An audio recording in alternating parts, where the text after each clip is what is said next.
तो आज की मुरली में अव्यक्त वाणी थी आज की, एक बहुत ही काम की, जो हमारे घर परिवार में बहुत जरूरी है, उस चीज के ऊपर बाबा ने पूरी वाणी चलाई। किसी माता को, भाई को पता है क्या टॉपिक था आज का, किस बारे में थी? क्रोध के बारे में। क्योंकि शिवरात्रि भगत मनाते हैं, हम भी पहले भगत थे तो मनाते थे, व्रत रखते थे, पवित्र रहते थे, खान पान की शुद्धि कर रखते थे और शिव के ऊपर जल चढ़ाते थे, कड़वी चीजें भी चढ़ाते थे। अब स्वयं भगवान ने जब आके बताया कि असली काम करने का क्या था और तुम कर क्या रहे थे, तो एकदम आंख खुली। तो परमात्मा की आज की वाणी में था कि बच्चे सेवा कर रहे हैं, बाबा देखते हैं ऊपर से, मंदिरों में शिवरात्रि की सेवा करते हैं, तो कोई बच्चा बकरे का जिक्र कर रहा था, आया था जिक्र, ये बकरा मैं, है ना। तो बाबा ने बताया कि देखो, इस ब्राह्मण जीवन का पवित्रता है फाउंडेशन, यानी नींव तो है पवित्रता। पवित्र नहीं तो वो ब्राह्मण भी नहीं। लेकिन इतने से बात नहीं बनेगी, संपूर्ण पवित्रता ये नहीं है ब्रह्मचर्य, संपूर्ण पवित्रता और गहरी है। कितनी गहरी है? तो बाबा ने 4 और बताए। तो उसमें क्रोध को बाबा ने आज विशेष अंडरलाइन किया। क्रोध, मुझे भी लगता है क्रोध बहुत जबरदस्त वो है, विनाशकारी। तो क्रोध के ऊपर बाबा ने जब आगे मुरली चलाई तो बाबा ने बताया कि इसकी जड़ कहाँ है।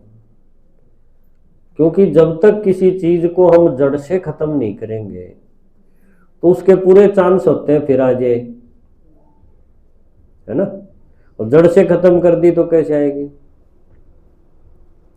तो बाबा ने बताया कि एक शब्द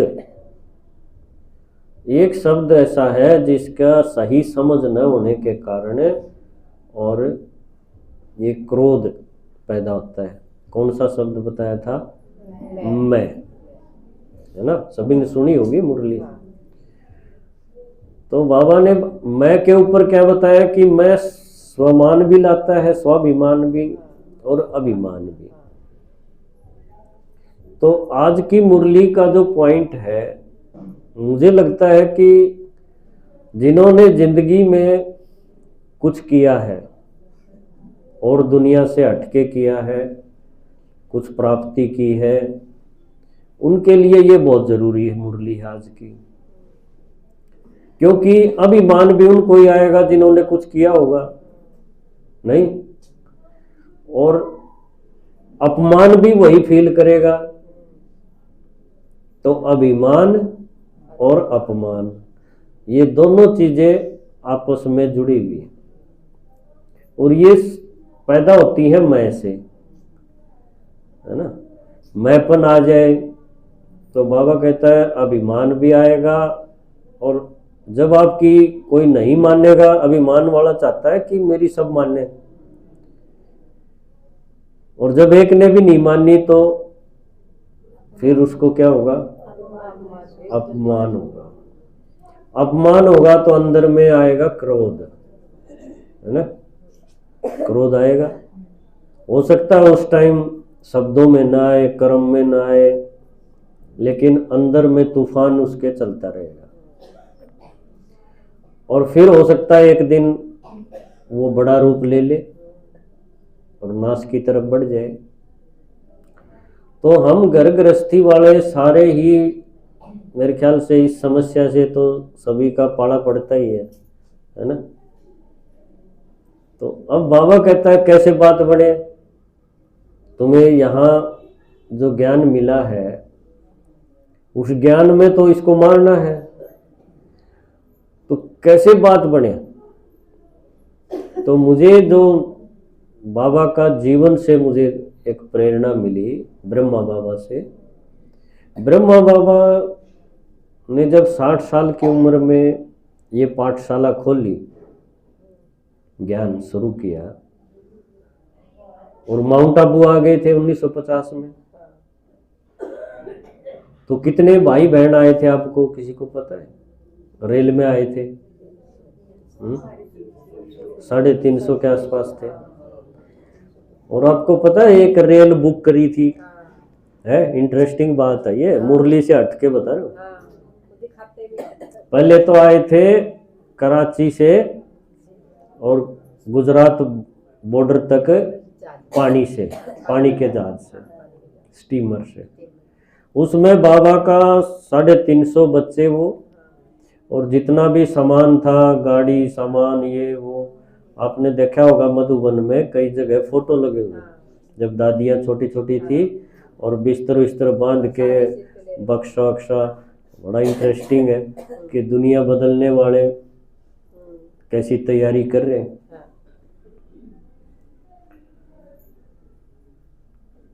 तो जब वहां आ गए तो बाबा के पास 350 बच्चे, और सब अलग अलग परिवारों के।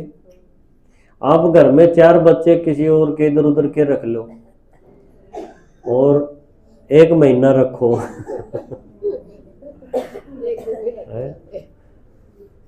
आपको बहुत वंडरफुल अनुभव होंगे, मुश्किल हो जाएगी। क्यों? कोई बच्चा किस तरह का पढ़ा है, उसके विचार कुछ है, संस्कार कुछ है, और सबको आपने ठीक रखना है, संतुष्ट रखना है, तो ये आसान काम नहीं है। अब बाबा के पास ये 350 बच्चे, 350 आप सोचो, है ना, 2-3 बारात होगी, और वो 24 घंटे रहेंगी, कई सालों तक रहेंगी नहीं। और सब बच्चों के अपने अपने संस्कार हैं, जिसमें कलयुग के संस्कार भी मिक्स हो गए। तो बाबा ने कभी क्रोध नहीं किया। कितने साल रहे? 14 साल तो पाकिस्तान में रहे उनके साथ, और फिर यहाँ भी। और बाबा ने सबके साथ वहीं रहना, और बाबा ही था बड़ा और तो छोटे छोटे थे। अब इतने बंदरों को उनसे पुल बनवाना वो भी ऐसा पुल बनवाना जो डूबे नहीं, तब तो रावण मरेगा। बड़ा मुश्किल काम था। तो ये थी बंदरों की सेना। लेकिन बाबा, आप सोचो, एक तो दुनिया वालों से युद्ध चल रहा है, जो दुनिया वाले के अलग ताने कि ये बूढ़ा सठिया गया, सब कुछ कारोबार ठप करके, और ये बालकन पकड़ के घूम रहा है, इनसे दुनिया बदलूंगा। मुकदमे भी लगा दिए, कोर्ट के केस भी हुए। एक तो वो चीज बाहर वालों की तरफ से कोई सहयोग नहीं, एक फिर अंदर जो 350 है उनकी भी शिकायतें। क्यों? बच्चे तो शिकायत करेंगे ना, ये ऐसे बोली, वो ऐसे बोली, आज भी चलता ही रहता है। तो बाबा इतना बड़े काम को, जिसको कहेंगे पहाड़ उठाने जैसा काम,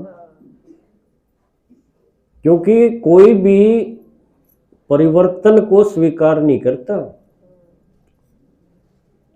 और दिक्कतें जो होती है ना, भाई घर में कोई चीज की कमी है, कोई साधन नहीं है, तो आप हो सकता है थोड़े दिन में कहीं ना कहीं से जुगाड़ करके अपना पेट काट के वो चीज ले आओ और समस्या हल हो जाए।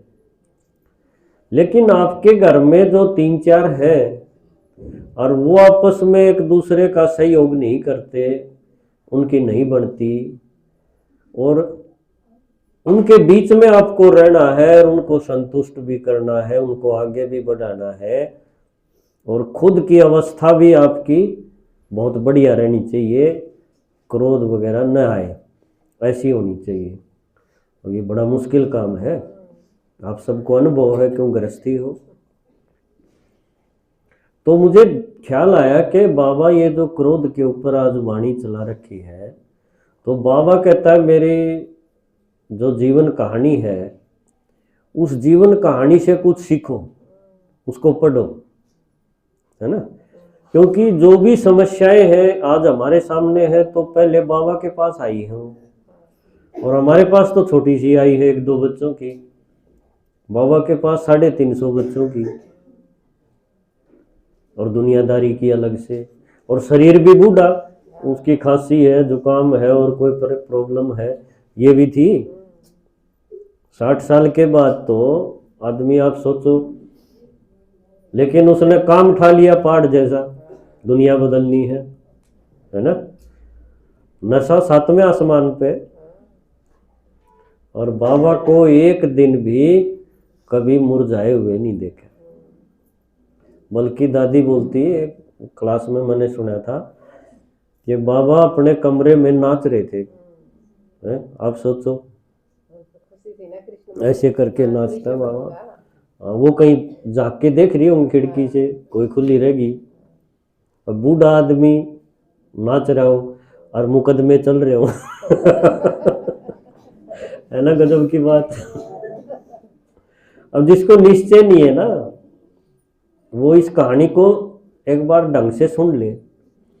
जिसको ये नहीं लगता हो कि भगवान आ रहा है या ये इनमें बेवकूफ बना रहे हैं, उनके लिए कह रहा हूँ, वो एक बार उस कहानी को ढंग से सुन ले, पढ़ ले उसको। वो कहानी को जानने से, सुनने से उनको यकीन हो जाएगा कि ये क्या है, खेल किसका चल रहा है। तो देखो, बाबा ने आज क्रोध के ऊपर बताया कि बच्चे, आप ये नहीं कह सकते कि उस टाइम परिस्थिति ऐसी बन गई, हालात ऐसे हो गए, मुझे क्रोध आ गया, मैंने नहीं किया, इसने दिलवा दिया मुझे गुस्सा। ऐसा होगा क्योंकि हो सकता है आपके घर में 1-2 आदमी ऐसे हों, 1-2 क्या, मुझे तो लगता सारे ही मिलेंगे, सारे मिलेंगे जो आप बताओगे भाई ये नहीं करना चाहिए तेरे को, और वो सुन तो लेगा, कोई मजबूरी में सुन भी लेगा, लेकिन वो उसको जल्दी सी ग्रहण नहीं करेगा, क्योंकि उसमें और आप में लेवल का बहुत फर्क है। लेवल समझते हो? मान लो एक आदमी बहुत परफेक्ट काम करने वाला हो, परफेक्शन का आदमी हो, भाई वो गलती करे ही नहीं, कोई भी काम करे तो बहुत क्वालिटी का करे, बढ़िया करे, और उसके साथ में ऐसे हो काम चलाओ, है ना, ऐसे काम चलाओ भी हैं आज की दुनिया में, जैसे आप देखोगे, तो वहां फिर मैचिंग कैसे होगी? वहां तो रोज रोड़े होंगे, क्योंकि उसको बताया था इतना बढ़िया करना है, और वो थोड़ा सा करके बैठा है धूप में या अपने फोन में लगा हुआ है। तो जो परफेक्ट आदमी होगा, तो ब्रह्मा बाबा तो जबरदस्त परफेक्ट थे ना। 16 कला मतलब क्या? 16 कला में भी हर एक कला 16 कला है ना, तो 16 में भी 100/100 आप ये मान के चलो वो आत्मा है। इसलिए तो उनके जीवन से हमें पता चलता है कि राजा के घर में जिसको परमिशन हो रानी के महल तक अंदर तक जाने की, तो उसमें परफेक्शन की कमी थोड़ी होगी। उसका व्यवहार, उसकी बातचीत सारी टनाटन होंगी। नहीं तो कोई यहाँ छोटे से अधिकारी कोई अफसर के घर में घुस के दिखा दे, एक MLA के घर में नहीं घुसने देंगे, है ना। तो बहुत क्वालिटी की आत्मा, परफेक्शन की आत्मा, उसकी जरूरत पड़ी भगवान को कि दुनिया बदलनी है, और भगवान ऐसे को बनाने वाला, परफेक्शन इस लेवल की क्रिएट करने वाला है।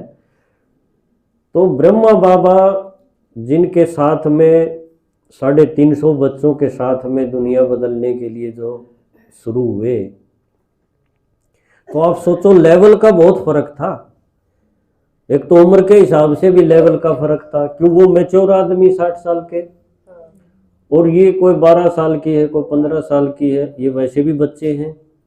एक तो ये समझ का फर्क है, दुनियादारी का इनको कुछ नहीं पता।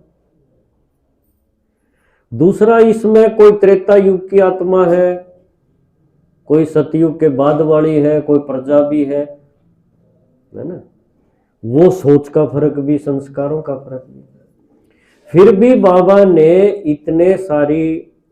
अपने इन बच्चों को ऐसी गजब की पालना दी। पालना मतलब ये खिलाना पिलाना नहीं, पालना मतलब है कि वो विपरीत परिस्थितियां आए, हालात बिगड़े तो भी वो खड़े रह सके, ऐसी दृढ़, ऐसी मजबूत शक्तियां बढ़ाना, ये होती है पालना। इसके ऊपर ही पूरा जोर लगा रखा था कि बच्चे तुम्हारे में क्रोध नहीं होना चाहिए, अंश भी नहीं होना चाहिए क्रोध का। क्योंकि बाबा को पता था कि आने वाली जो दुनिया है और जो पीढ़ियां आएंगी वो इससे भी नीचे की होंगी, उनका लेवल और डाउन होगा, वो पशुवत होंगी। पशुवत समझते हो, डांगर जैसी, उनका उठना बैठना खाना चलना बातें करना डांगर जैसा होगा। तो कई बार तो मुझे लगता है ये महात्मा संत बोलते ना कि आदमी पशु बनता है, ये सही कह रहे, सही कह रहे। क्योंकि आप निकल जाओ, घर से निकलो, गली से शुरू हो जाओ देखना, है ना, और आपको लगेगा कि ये क्या आदमी है, उनका बोलना है। कोई रोड पे डिसिप्लिन तोड़ रहा है, कोई गली में तोड़ रहा है, कोई पानी वेस्ट कर रहा है, कोई कुछ और गंद फैला रहा है, कोई दारू पिए पड़ा है, ऐसे देखते हैं कि नहीं। तो बाबा को पता था कि अभी तो फिर भी थोड़ा ठीक है, लेकिन आने वाले समय में ये कैटेगरी और डाउन होगी और इनसे काम लेना, इन बंदरों से पुल बनवाना बड़ा मुश्किल होगा। क्यों, जिसको भी काम दोगे आप, मिस्त्री लगाओगे, कुछ और काम दोगे, वो करेगा कुछ और लोभ मोह अहंकार इनमें फंसा पड़ा होगा बंदर की तरह। तो वहां तुम्हें क्रोध आएगा, क्योंकि जहां भी लेवल का डिफरेंस होगा ना, आपकी सोच का फर्क होगा कि एक इतनी ऊंची सोच का है, एक जमा तली में है, तो उसके साथ सेट होना ये कोई छोटा काम नहीं है। हमारे घरों में यही हो रहा है, क्योंकि हम तो ज्ञान सुन के ऊपर की तरफ आने की कोशिश में है और उनको ज्ञान से कोई मतलब नहीं। तो ज्ञान से मतलब नहीं तो नीचे जाएगा, वो रसातल में जाएगा, सृष्टि रसातल में गई विचारों के आधार पे। तो विचारों का जो फर्क पड़ेगा ना, कि एक को इतना ही सोचना है कि आज का काम चल जाए, बस आज मेरी सांझ हो जाए, मेरा पौवे का जुगाड़ हो जाए, वो इतना ही सोचेगा। और एक सोचेगा नारायण का पद खाली है, अभी बाबा कह रहे हैं तो मैं उस तरफ ट्राई करूं। कितना फर्क हो गया। तो उनकी बढ़ेगी कैसे, बड़ी मुश्किल चीज है। तो आज की मुरली कोई बहुत गहन थी, बड़ी मुश्किल, पसीने लाने वाली है। कहीं आप सोचो मैं सुना यार बस पुण्य जमा हो गया, आप छेड़ के देखो, क्रोध को चैलेंज करके देखो, 1 महीना पसीना आएगा, 1 घंटे में क्योंकि एक भी तो ऐसा नहीं है जिसको आप काम दो और वो वैसे का वैसे करे, एक भी नहीं मिलना। तो आप सोच के देखो भाई, आज मैंने व्रत ले लिया, जैसे भगत व्रत लेते हैं ना कि आज ये नहीं खाऊंगा, शिवरात्रि है। आप ये व्रत लेके देखो, आज सुबह से और जब सोऊंगा तब तक क्रोध नहीं करूंगा, भीतर भी नहीं करूंगा और दिखने वाला भी नहीं करूंगा। हो सकता है आप अपनी जुबान तो बंद रखो, बोलो नहीं किसी को, लेकिन भीतर एक तूफान होगा। ये तो 12 घंटे का ही है। हाँ, और आपने अगर ये लंबा ले लिया, 1 महीना नहीं करूंगा, तो आपको पता चलेगा असली महाभारत तो ये है। वो युद्ध तो कुछ भी नहीं था जो दिखाया ना, महाभारत बहुत बड़ा युद्ध, धर्म युद्ध। ये है असली धर्म युद्ध जो भगवान सिखाता है। क्योंकि बुराई पर विजय पाना है तो आपके हथियार ये तलवार गंडासे धनुष बाण ये नहीं, बुराई तो अंदर है। क्रोध आ रहा है मुझे, मैं उस आदमी को देख के खुश नहीं, उसके समा नहीं पा रहा उसकी गलतियों को। तो आप ये समझो, आपने जो भी किया है ना, जो रचना रची है, जो पैसे कमाए हैं, घर बसाया है, उसका नाश आपके सामने होगा और आपको देखना पड़ेगा बिना रिएक्शन किए, अगर रिएक्शन की तो फेल, फिर सीधा त्रेता युग में धनुष बाण वाले युग में आ जाओगे। सांप सीढ़ी जैसा है, थोड़ी सी गलती होते ही और सीधा सांप के मुंह में और एकदम पूंछ पे आ जाओगे। बड़ा जबरदस्त गेम है, इतना तगड़ा ये युद्ध है कर्म क्षेत्र पे, जिसको फिर भक्ति में बड़ा इंटरेस्टिंग दिखाया है व्यास ने।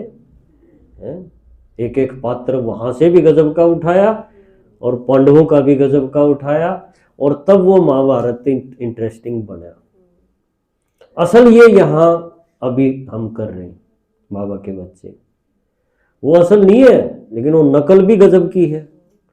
असल के बाद जब पता चल गया कि असली तो ये था, तो ये हमने अभी शुरू किया हुआ है। और आज की मुरली हमें यही कहती है कि बच्चे, मैं की जगह बाबा, है ना। क्योंकि हमें ये नहीं बोलना है कि ये दुनिया के नाटक में अकेला हमारा पार्ट नहीं है, उन आत्माओं का भी है जो द्वापर और कलयुग में ही आएंगी, और वो भी आपके साथ पार्ट बजाएंगी इस टाइम। और वो बदलेंगे नहीं, बदलेंगी बहुत थोड़ा सा, वो भी किस टाइम पर, जब विनाश कति सिर पर होगा। मान लो भाखड़ा बांध टूट गया और खबर आ गई भाई ये 3-4 स्टेट खत्म होने हैं, उस टाइम बदलेंगी वो थोड़ा सा, तब भाग्य आएंगे कि ओम शांति वाले बताया कर दे विनाश होगा और चलो उनके डेरे में, चलो आश्रम पर पहुंच जाओ, इतना बदलेंगे वो। लेकिन वो जब तक नहीं होगा तब तक वो आपके सिर में खड़ा करेंगी, है ना। उनके साथ आपको रहना पड़ेगा, जिसको आपके दादाजी बोलते ना, उन सूरा का पानी भरना पड़ेगा। हरिश्चंद्र की कहानी। तो आज की मुरली मुझे लगा कि हम घर गृहस्थी में रहने वालों के लिए, बाबा के बच्चों के लिए बहुत ही काम की थी, सीरियस थी। आपको क्या लगता है, सीरियस थी या मुरली सुन ली बस कहानी खत्म हुई? ये आरती जैसा नहीं सुनना है भी, पढ़ाई। आज अपने आप से कुछ ना कुछ व्रत, चाहे 1 दिन का 2 दिन का, और किसी की ज्यादा कैपेसिटी हो तो लंबा ले लो, कि क्रोध न अंदर आए न जुबान पर आए। अंदर वाला भी खतरनाक है, उससे बीपी शुगर बढ़ेगा अंदर वाले से, इससे तो बाहर वाला चोखा कह के एक तरफ हो जाओगे। लेकिन बाबा दोनों के लिए बोलता है, नहीं, आत्मा का पार्ट है, ये चीज आपको पक्की करनी है। और इसी के लिए ये संगम का समय है। और काम तो शरीर चलाने के लिए थोड़े मोटे करने, असली तो ये करना है कि मरण से पहले मेरी अवस्था ऐसी हो जाए कि कुछ भी होता रहे मैं तैयारी पकड़ के रखूं, क्योंकि होगा बहुत कुछ। अभी ये तो प्रैक्टिस है, क्रोध कैसे काबू करना है, क्योंकि आपने जो भी कर रखा है वो सारा धराशायी होगा, सारा खत्म होगा। बाबा रोज कहता है विनाश होगा, जो दिख रहा है सारा खत्म होगा। तो आपके संबंध, आपका शरीर, आपकी चीजें, घर में जो भी है, पता नहीं क्या क्या होगा। आखिर में तो एक थोड़ा सा भूकंप आया और कहानी, है ना। तो क्रोध, अगर इसी संस्कार के साथ हम आगे गए तो आत्मा का पद कुछ भी नहीं है, फिर उस टाइम बहुत पछतावा होगा। तो इसलिए आज हमें अपने आप से कुछ ना कुछ क्या करना है, व्रत लेना है।